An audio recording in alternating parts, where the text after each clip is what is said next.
Lesson is to go over a doctrinally sound way to occupy a patrol base and then to conduct the priorities of work inside a patrol base. We're going to use two references for today, ATP 3-21.8, Infantry Platoon and Squad, TC 3-21.76, the Ranger Handbook, year 2017. This is going to be the majority of what we're going to be using for today. Okay, so we're going over platoon operations, platoon patrol base operations. So what are some reasons we might move into a patrol base? Patrol base is really a refit area or resting area that we're waiting for further on operations. And there's two main ways I like to think about it. So either we're coming off of an operation, let's say we just completed an ambush, and now we moved back to an ORP, and we need to move off to another location to establish a patrol base for the night. And maybe we're going to do a future operation, or maybe we just need to get through the night until we have extraction sometime the following morning. Or potentially, we're infilling during the night in order to do some operations in the next couple of days. So it could be kind of from a secure location moving to a patrol base, or moving from an objective after we just hit it, whether it would be an ambush raid or recon or whatever. Okay, so that's the purpose. And really, it's a time to rest, a time to eat, a time to refit, maintain our weapons, get everything ready for future operations. And a lot of times it's just basically a holding place for a period in time, especially if it's too dark or too vegetated to move, and we just need to sit down and rest. Okay, so we're going to go over the key things. Again, we want to make sure we're tracking. We're using our 4-squad layout in a platoon. So just to get that down, we have our security squad. We have our assault 1. We have our assault 2. And then we have our weapons squad. So for today's lesson, we're going to work under the assumption that we just completed an ambush. So we just got off an ambush, we moved back to our ORP, and now we're moving towards our predetermined patrol base location. A lot of times, hire is going to give you this location. Again, it does not mean that you have to be in that specific place, but that's in a location or an area geographically that's going to set you up for your follow-on operations or your follow-on mission, or your moving out of the AO back to friendly lines. Okay, so we're moving now, let's say this direction, we're moving east, okay? And what we're going to do is, the only way to occupy a patrol base is deliberately. So that includes a recon. It's very similar to the deliberate occupation of an ORP. There's just a few small differences. So let's talk about it. So we're moving this direction as a platoon. So here's our platoon column. We got the PL, the PSG. I'm not going to draw out every single person in this element, but we're moving to the west. Okay, what we're going to do is we're going to conduct our security halt. And we're going to take that cigar-shaped security halt. All right, with this being our 12 and this being our 6, our squads will push out and pull security 360, rough 360 security. And from here, now we're going to go ahead and do our leader's recon of that patrol base. Now, of note, typically in daylight situations, we want our security halt to be 200 to 400 meters away from our patrol base location. All right. During nighttime, or also time of limited visibility, we're going to shorten that distance to 100 to 200 meters. If that makes sense. So basically, obviously, we want to be closer if we have low visibility. And low visibility doesn't have to mean darkness. It could mean we're in lots of vegetation, so we can't see very far that way. Fog could be, early morning, whatever it may be. But anything, it's up to the PL to make that decision. Okay, so we're going to move out and conduct a recon. So we got to decide now who is on the reconnaissance of this mission. All right, so I'll go ahead and mark this out up here. So who is on our leader's recon? And of note, this does not change for establishment ORP either. It is exactly the same. So our leader's recon, we need our PL and our RTO. Pretty straightforward and obvious, right? We also need our weapons squad leader, commonly referred to as the Weasel. All right, he's going to be the guy that manages that position. And then we need 3 men from his squad. And doctrinally, we take the ammo bearers, the ABs. So doctrinally, according to the Ranger Handbook, we take 3 ABs. These are going to be our placeholders for the triangle formation that we do at the patrol base. Okay. Lastly, we need our alpha team leader, otherwise known as our point man. All right. He's the guy that's typically planned the route. He knows the way. We need to take him there and take him back with us. All right. And then lastly, we have a saw gunner and a rifleman. All right. Those do not have to come from a specific squad. They can come from wherever the PL decides. I typically take them from the security squad, but there's no right answer there. It can come from any other squad. Okay. So according to Ranger Handbook, this is who's going on the leader's recon. Okay. So they're going to head out, and they're obviously going to get counted out by the medic and the platoon sergeant. All right. Who's going to physically count them out, and also the PL is going to leave them that GOTWA, that 5-point contingency plan, where they're going, others they're taking with them, time they're going to be gone, what to do if they come back, don't come back on time, actions on contact, all that good stuff. Okay, you're going to leave that with them. As they leave, the platoon sergeant and the medic are going to move back into this formation to that security halt, and they're going to do a few things. They're definitely going to maintain security and likely improve security, place claymores if they have dead space, whatever they need to do. And also, they need to disseminate the GOTWA to everyone in the element. So everyone's on tracking what's going on, how long they should expect to wait, everything like that. Okay, so they're moving back, or correction, so they're moving out to that patrol base location. Okay, so this is a key difference between occupying a patrol base and occupying an ORP. When we're occupying a patrol base, we do a 90-degree turn at a specific point before moving to the patrol base. And so what that looks like is we literally move out, we find a position, and we conduct a halt there. Okay? And probably the best type of halt to use here is a SEALs halt. All right? Stop, look, listen, smell.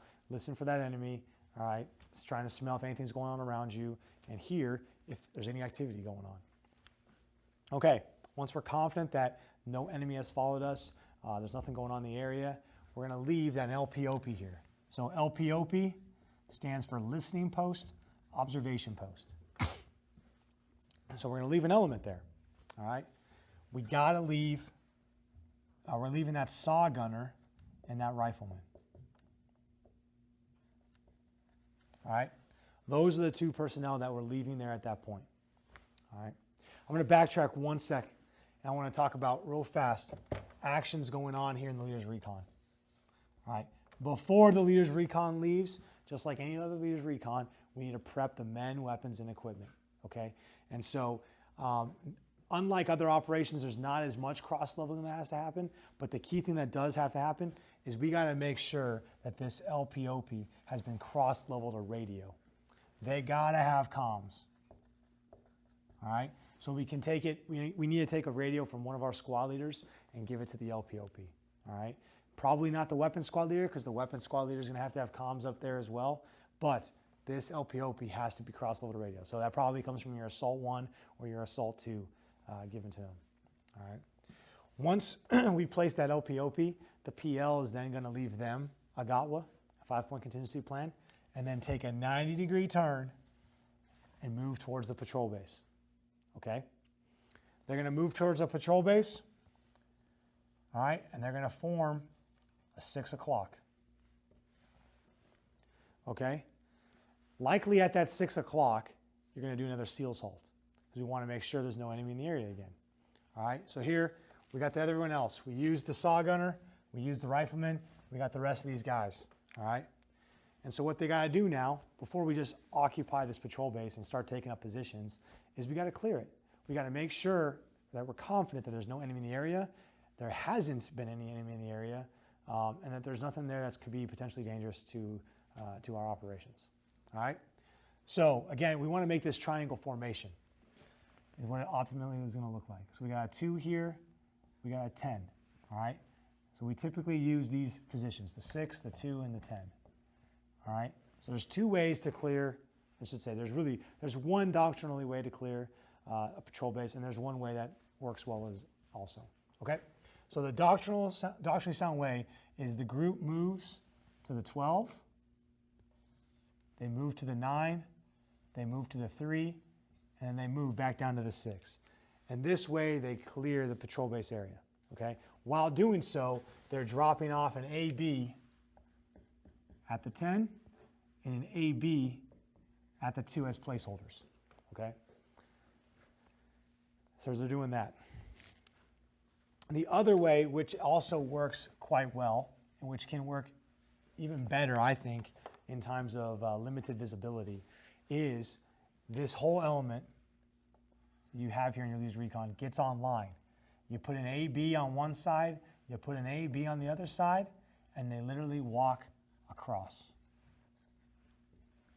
in a line, clearing that way. And this way you can manage, hey, I want this side, the 10 and the 2, to be 50 meters long, because you know the size of your patrol base. Maybe you want it smaller because it's darker, you want it wider because it's lighter out, and you need it to be more spread out. Whatever you want, you can put it in place right here and then move them up. And so that's also an advantage to doing it this way as well. So either way, however you decide to clear, your set ends up looking like you have an AB at the 10, the 2, and the 6. Okay? So now we still got the Weasel, the PL/RTO, and you got his Alpha team leader, his point man. All right, they're what's left. Okay? So once we've identified where these guys are, now the PL and the RTO, and the Alpha team leader, they're ready to move back to the platoon, okay, and let them know and get them up and moving to occupy the patrol base. The weapons squad leader is going to remain and stay in charge. He will be in charge of the patrol base while the PL leaves. All right. So obviously, again, we got to make sure he has comms. We got to do that weapons check. Okay. So on this, a key check that we need to do is make sure while we're doing our recon that we have good comms. And I don't mean that by physically he has radios. I'm talking about radio checks. So we need to make sure in this position that we can contact higher and talk with higher, and we need to also make sure that we got contact with the LPOP and the platoon sergeant back in the security hold, okay? If we get all the way to this patrol base, all right, and we have no comms, we can't talk to higher, we cannot occupy that position. We will fail.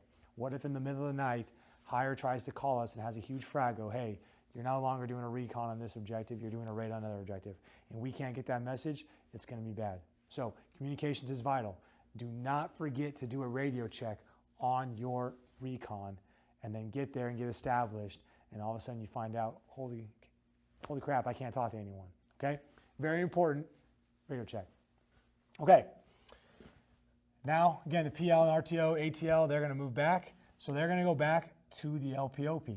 Again, they'll leave a GOTWA with the weapons squad leader. They'll move back to the LPOP. They'll call the LPOP on the radio, hey, we're moving to your position. And then when we get close to the LPOP, they're going to use that challenge and password. During patrol-based operations, that challenge and password becomes very, very important, especially during periods of darkness. Do not forget it, all right? Okay, so they move through the LPOP, and then use the challenge and password. They leave them a GOTWA and say, hey, we're going to go back and get the rest of the platoon. We'll be here shortly. All right? They move back. They call the platoon sergeant. Hey, platoon sergeant, we're on the way. Get everyone ready and prepped to move. They get back. If they need to brief any additional information, maybe something changed in the original plan, they'll brief them up. Otherwise, they're going to pick up and move. Okay? So they're going to move to this LPOP. All right? PL will call the LPOP. Let them know we're on the way. Notice how every single time we're moving from position to position, we're calling on the radio first, and then we're doing that challenge and password. It's basically far side recognition and then near side recognition. Okay, so once we get to the LPOP, we call a short halt there. Okay, now it also depends on this distance. If this distance is 100 meters, then we could do some other things. So basically what I'm getting at here is there's going to be a couple TTPs here that I'm going to put forth. So if you look at the Ranger Handbook, it just says the PL grabs the platoon, and then they occupy the patrol base. It doesn't give descriptions of how the proper way to do that. okay? And there's several different ways that you can do it, but I'm going to give you a good way, a good TTP that works, okay?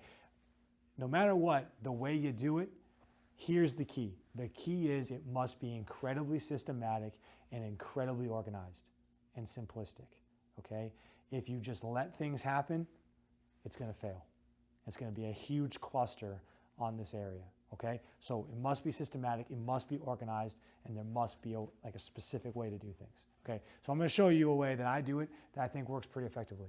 Okay, so if this was 100 meters, I'll send one squad at a time. Let's say we had to move longer distances, I can send multiple squads. But the point is from the LPOP up to the patrol base, the way I like to do it is only one squad is moving and occupying at a time. So what this looks like is I got one squad, they move forward in a file to the LPOP. At the LPOP, they're stopped by the LPOP and they're told to stand by, okay? Then the weasel right here can play a very key part. The LPOP lets the weasel know, hey, we've got a squad, the first squad ready to move in. He says, Roger, send them to me. So they send him this direction to that 6 o'clock. The weasel waves them in and then is going to literally lead them into the patrol base. Again, this is not doctrinal, it is a method. You can just let them find their way in and meet doctrine, but the point is that I've seen a lot of people, very intelligent people, move into a patrol base and just get lost immediately. All right, it is very difficult to occupy a patrol base without knowing, you being personally have been there before, knowing where the 2 and the 10 is, especially at night. At night, it's next to impossible. You really need someone to lead you in, and that is the best method that I've found from doing this. So that weasel literally leads them in, and again, they're going to occupy from the 6, they're going to walk all the way to the 2, and they're going to walk to the 10. And that first squad is going to occupy right here, okay? The best way that I like to occupy are somewhat in strong point positions. So I like having 2 men there, 2 men there, 2 men there, 2 men there. And now I got basically my Alpha team and my Bravo team. But they're together because they can work together then. One, eventually on in the priorities of work, one can be on security while one sleeps or eats food, or one's on security or one's conducting weapons maintenance, whatever it is. It makes that very simple. So I like having strong points in that way. All right, so once the weasel has gotten them all in, okay, he then comes back and he's going to pick up, again, this squad just went in, right? So the next squad then gets called forward and is standing by at the LPOP. He comes back to the 6 and says, hey, LPOP, I'm ready for the next squad. LPOP says, Roger, I'm sending them. He sends them forward. He leads them in again. And this time he leads them in between the 10 and the 2. And they occupy this side. All right? Lastly, the last squad comes in. Once the weasel comes back and says, hey, send the last squad, he moves and they occupy from the 6 to the 10. There we go. Okay? Now we also, in there is our weapon squad. When the weapon squad gets there, the weasel will then place each individual weapon system. All right? Again, we only have 2 240s. It kind of is built for a 3 machine gun set. So we have to assume risk at one of the apexes. It doesn't matter which one. I typically, just to make it easy, I standardize. I make a 240 Bravo here, a 240 Bravo at this apex, and I put a 249 saw at this apex. And so basically I borrow this 249 saw from another squad, and then we just rotate through the squads through the night or whatever of who's supplying that 249. Okay. Once we're here, PL, PSG, they set up their headquarters in the center. All right. LPOP stays out. Listening post, observation post stays out. All right. They can look to occupy different terrain if they think they need to. If we're still struggling with comms a little bit, they can try and move to some high ground to establish comms, but they got to basically remain there to have eyes on to make sure no one's following us in, no one's operating in the area, and make sure that we stay in communications with higher. All right. So our entire platoon now has moved into the patrol base. All right. This is what I call occupied. We have now occupied the patrol base. We are physically there. All right. However, we are not established. Okay, established means that security is set. All right, we got to have security set before we do it. So now we go into working through that. All right. The last thing before we can start working security, and when I say security, it's easy to say, hey, yeah, there's a 90% chance we're pretty much secure. But when I talk about a security plan, it means you are 100% confident that there is not a single hole in your security. All right, and we're going to talk about that here in a sec. All right, last thing we do is now the PL is going to send out his RNS teams. All right, so RNS teams, they have really one role to do.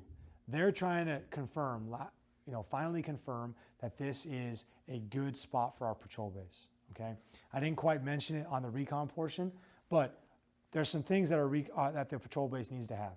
All right, there's a lot of things actually. So if you look at the Ranger Handbook, I'm going to read some here. It's going to sound like there's a million things, but basically, you want to select terrain the enemy probably will not consider as having tactical value. Select terrain that is that is off main lines of drift. Select terrain that is difficult to impede foot movement, areas of dense vegetation. All right, select terrain near water. Select terrain that can be defended. Select terrain that does not have known enemy positions, not built up areas. Avoid ridges and hilltops. Avoid small valleys. Avoid roads and trails. Basically, you can't have a patrol base anywhere. All right, that's a joke. Anyways, the point is that we're trying to get something across here. Okay, so there's three things that can be boiled down to three things. So when selecting our patrol base location, I want to mention this. All right, there's three things we need to do. So one, we need to be near water. Okay, we don't always expect that we're going to have resupply. So we got to be near water so we can do that water resupply operations. Okay.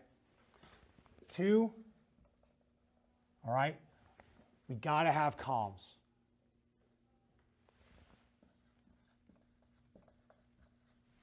We've got to have comms. So we got to be able, all right, to talk to higher, to talk to lower, okay? Three, little tactical value. All right, if you follow that fundamental, it's going to go along with what we're trying to get across here. So, all right, if you're by roads, if you're by populated areas, that has tactical value. All right, those people, that's influencing other people. If you're on a hilltop, that obviously can have tactical value. We're trying to stay away. We're basically trying to get to a spot where no one would ever go. The only reason they would go there is they accidentally get lost in the woods and they literally walk into our position. All right, and that's the purpose behind all those details. Again, you can reference that in the Ranger Handbook, but that's what it's trying to get across. All right. Okay, so these RNS teams are going to go confirm all this, confirm that we're meeting that intent. All right. Now, every patrol base is going to have to mitigate risk in some way. You're never going to find the perfect spot, but you can do your best. All right. So RNS teams, 3 2-man teams. So typically a 2-man team from here, from this squad, a 2-man team from this squad, a 2-man team from this squad. They're all going to move to the center. Okay. Each RNS team, all right. I'm going to put RNS here. Each RNS team, reconnaissance and surveillance team, has to get their priorities from the platoon leader. And really the platoon leader is going to tell him what he's looking for. Hey, I'm looking for signs of enemy activity. I'm looking for any roads. I want to identify water. There's supposed to be water down here. I want to confirm that. Hey, I want you guys to really focus on dead space because I'm concerned about that off to our east. Whatever he's trying to really get across to them. Okay, so the 2-man teams now are going to go out and do their RNS patrols. Okay, there's 3 ways to do this. First of all, the biggest thing is before they're sent out, everyone on this line needs to be fully aware that they're going out in those RNS patrols. They must be tracking. All right, you're going to have 6 friendlies out there, especially at nighttime. You're going to have dudes in the line, soldiers on the line that are trigger happy, that maybe they're a little scared, whatever it may be. Everyone needs to know, and you need to be confident as the PL that everyone's tracking. We got friendlies out there doing reconnaissance. Weapons tight, weapons hold, no pulling the triggers. All right, makes sense? Okay, so RNS is going to go out. There's 3 methods according to the Ranger Handbook to do this patrol, to do this reconnaissance. Okay, so I'm just going to say I'm drawing out the 10 and the 2 here. So I got the 2 o'clock and I got the 10 o'clock. All right, right here. I'm going to draw an example. Yeah, I'll draw just like this.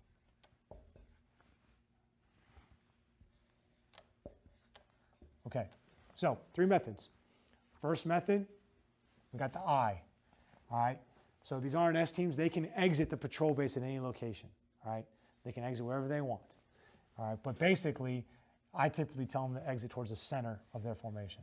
But they're going to go up, over to the left, over to the right, back to the middle, up, left, right, middle, back. See, it forms an eye, okay? Got the eye method, all right?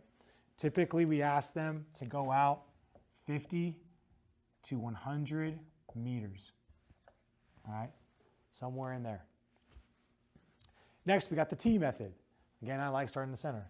When you move up, you move left, you move right, you come back, okay? And then lastly, you got the box. So you move up, do a little, and draw a box there, okay? So they're going to go out there, they're going to find that PIR, all right, for their platoon leader, and also, if possible, they're going to make a sketch of what they see, all right, which is very important, okay? So the reason we do these 3 methods specifically is typically we're doing patrol-based operations at night. So it's very hard to see. We're in dense terrain, dense vegetation. We want to make sure that these guys don't get lost. It's very easy. We say, hey, go out there, do some clover reliefs, recon, and come back. People get lost. So the reason we do these methods is it's very easy to manage where you are and to eliminate any potential getting lost. What I mean by that, watch. I say, hey, I'm going to march out at this azimuth. Let's say it's a 360-degree azimuth. I'm going to move out for 50 meters.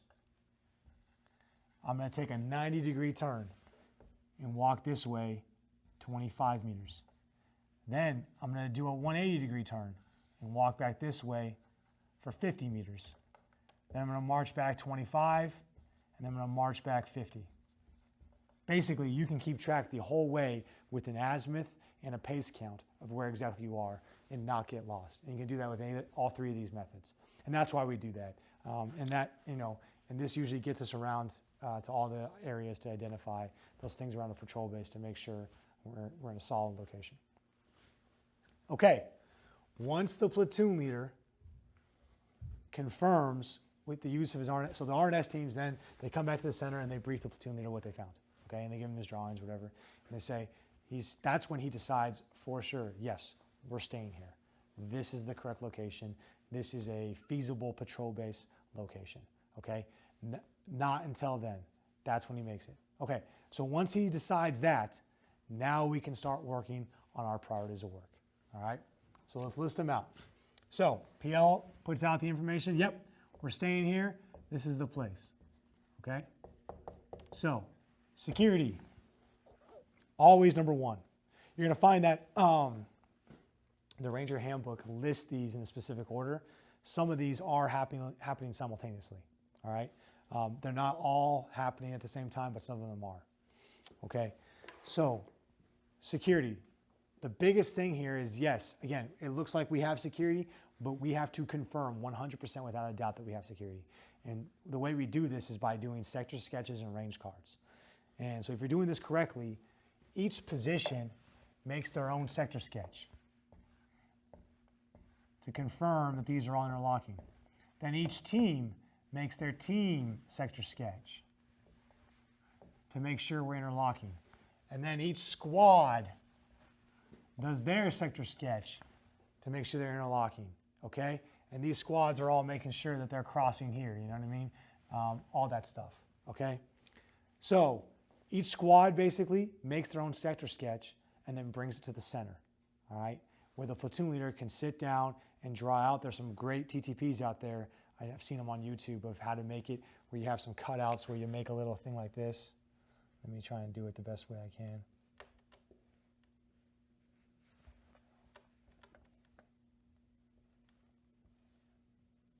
Kind of something like this, where This is like a piece of cardboard.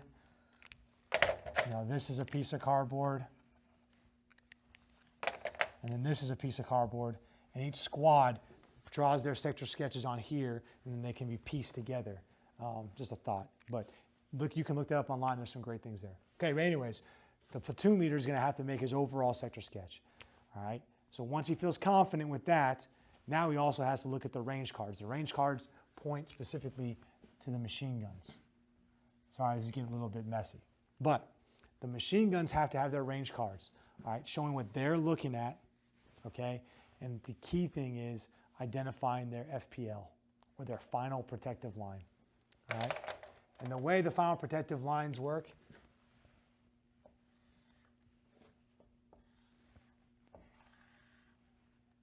is like this.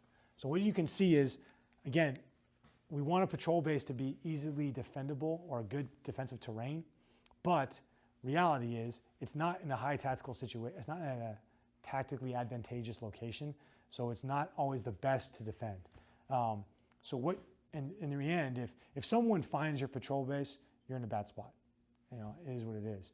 But we're going to do what we can to protect our location, and we're going to make sure that no one can assault through our position. So the real purpose that these machine guns hold is they make this wall of lead going basically in 360 around the patrol base. And it goes 15 degrees off each side. All right? So that gun is oriented this direction there, this direction here, this direction here. So that if someone were charging in, this gun can open up and they literally just run into a wall of bullets and go down. So if we have an element assaulting through, this gun opens up its wall of bullets and it just disintegrates those guys, is the intent. Once the PL confirms by spot checking, now security is done. Boom. So once security is done, this is where you can establish your patrol base. This is where you can call the higher and say, higher, this is lower, I am established. All right? And keep going through your priorities of work. Okay. So number 2, we got our withdrawal plan. And all this is simply making a plan, a contingency of, hey, if something goes bad, these are some locations we can go. According to Ranger Handbook, your withdrawal plan can take you to a new ORP, or it can just take you straight to a new patrol base operation. And typically what we see is we see what's called black and gold.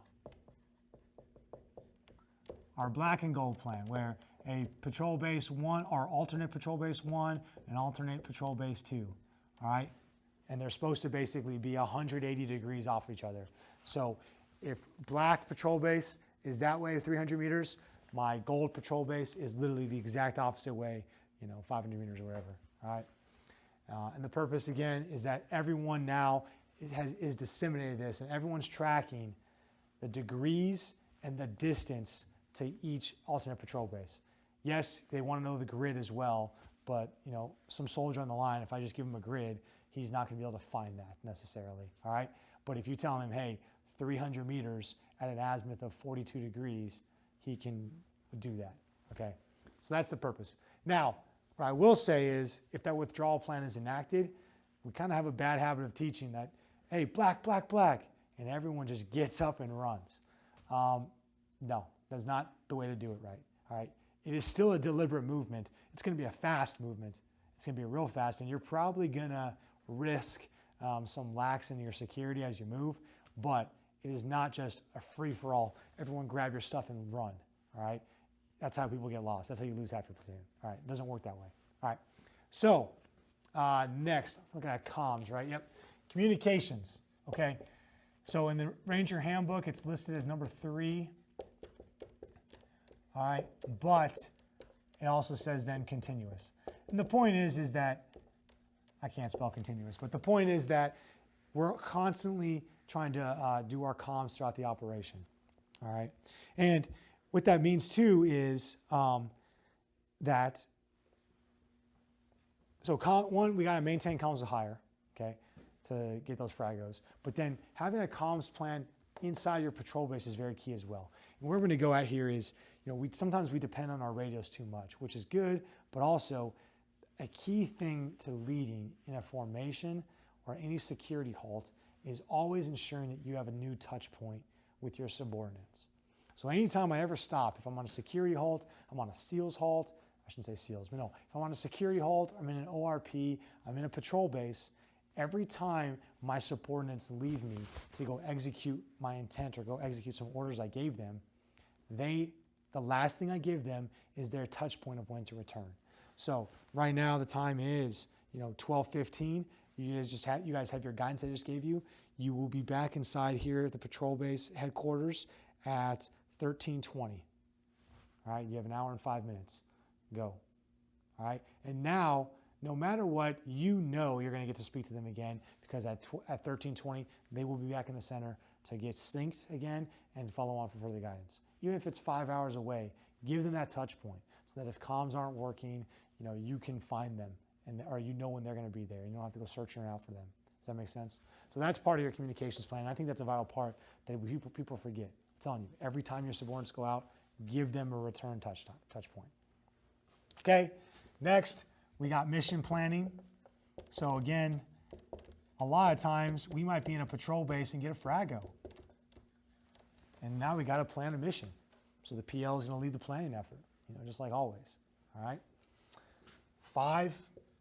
All right. We got our weapons maintenance. All right, let me see. Let me make sure I'm not missing something. Yeah. So our weapons maintenance. Now, the big thing about weapons maintenance here I want to hit on is weapons maintenance can start earlier as well. So, like I said, security has to come first. It absolutely has to come first, okay? The withdrawal, comms, mission planning, they're kind of all happening at the same time, all right? And same with weapons maintenance in there. The PL can be working the withdrawal plan, and we can go into weapons maintenance, all right? We can kind of start to fudge these a little bit. The biggest thing is security has to be first, and weapons maintenance must be conducted before the next 2, all right? So, weapons maintenance, the key thing is that if we're doing weapons maintenance, the lowest amount of security that we can have is 50% security. We must have at least 50% security, all right? Secondly, if I'm taking a machine gun off the line, that whole line now is at 100% security. So if I was to take a 240 off the line to clean it, all right, a 249 saw will replace that position, and then the whole line will be on 100% security to make sure we're prepared for anything that might happen. All right. Okay. Weapons maintenance, little field craft. You shouldn't really be taking your weapons apart very, very far. Okay. If you're in daylight conditions and you feel very safe about it, maybe you could take your bolt apart. But I'm telling you, there's no reason in the field that you should ever need to take your bolt apart. All right. Weapons maintenance in an M4, you take the bolt out, you wipe it down with a rag, you wipe down the hammer, and then you basically CLP those points of friction on the bolt where it goes against the weapons, or against the chamber, okay? And that thing will fire very well. Same with the 249 and the 240. You wipe down the bolt and the inner parts, you CLP those points of friction, and you're gonna be rocking, okay? Don't get in the habit of taking a bolt apart in the forest. And actually, doctrinally, at night, you're not allowed to at all, according to doctrine. So it's just a good technique, all right? All right, moving in now, we got our water resupply. This goes in to why we made sure that we got near water, okay? We can't depend that water is going to find its way to us. We can't depend that we're going to get a sling load in or something, all right, or a drop. We got to have water resupply, all right? So the key thing is the water resupply is led by the platoon sergeant. That is his job. That is his role, okay?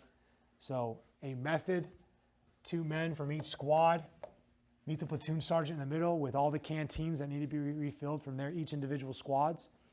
They exit through the 6, because now once we're established, we can only exit through 1 point, and that's a 6. And they go to the water, refill those canteens, and bring it back. And of course, they got iodine tablets with them as well to make sure that that water is, doesn't have disease or bacteria in it. Okay. All right. Lastly, what we all care about is our mess/rest plan. Okay. Again, the PL can mitigate risk and take risk where he sees fit. He can go on to this earlier if he sees fit in some cases. But the point is this weapons maintenance and security, obviously, they must be done before moving to the mess and rest plan. They must be done, okay? Obviously, we got to be prepared to fight before we can think about sleep or eating, okay? So the key thing I'm going to say here is in security, we got to stay at least 33% security at all times when we move into rest and mess plan. All the guns should be up, always. The 2, the 10, and the 6 apex, 6 o'clock apex, they should always be up, all right? And then throughout, we should have 33% security on the lines, all right, at all times. And whether you're cleaning weapons, you're eating, you're sleeping, you should be doctrinally 1 to 3 meters off the line, okay? Reasons, obviously, you know, if you're on the line and you're eating food, you're not ready to fight, so you shouldn't be in that secure location. But the biggest thing is you're a huge distraction. You know, you and your buddy have been rucking all day, just finished an ambush. You guys are hungry, you're tired. You know, if you're over there eating your cheese tort next to your buddy, how much do you think he's going to be paying attention to the environment in front of him? Or he's just going to be eyeing your food, waiting, when's my turn? Take yourself off the line, get behind him 1 to 3 meters so you're not a distraction, whether you're sleeping, whether you're eating, whether you're cleaning weapons. Okay? That mess and rest plan, we execute that until it's time to leave. All right? How long can we stay in a patrol base? Doctrinally, no more than 24 hours. And we never go back to the same patrol base again. All right? The last part of that mess and rest plan that we're going to talk about is the slit trench. Okay? Slit trench is managed by the platoon sergeant somewhere inside the patrol base. You know, they cut out that hole. I forget the dimensions off the top of my head, but it's like 18 inches deep, you know, 3 feet by 3 feet, whatever it is. But basically, you know, it's for going to the bathroom. So that has to be inside the patrol base, and it has to be a certain depth. I'll have to get back to you on that certain depth, but in order to, so that odor never gets out. Okay. Why can't you go outside the wire? Obviously, you're now one, unsecure, and now you're a liability, because if we were to get attacked while you're outside the wire, you might get killed. All right. So never use the bathroom, use the latrine outside the wire. Always use your slit trench. Always. Okay. Just part of being in the Army. It's part of doing what you do. Okay. So I think that's all I got to you today on patrol base operations. Again, just to reiterate, today the purpose of our lesson was to go over a doctrinally sound way to occupy patrol base and then conduct priorities of work. We talked about through the recon and talked through the occupation. The key thing I want to say again, I'm telling you, when you're occupying the patrol base, do not just let squads start moving in. Do not, even if they know, yes, I go to the 6, the 2, the 10, do not just let squads start moving in. Have someone lead them in and have it one squad at a time. You might take 5 minutes longer, but the systematic approach to it will pay off. Trust me. All right. We talked about the RNS. We talked about the priorities of work. All right.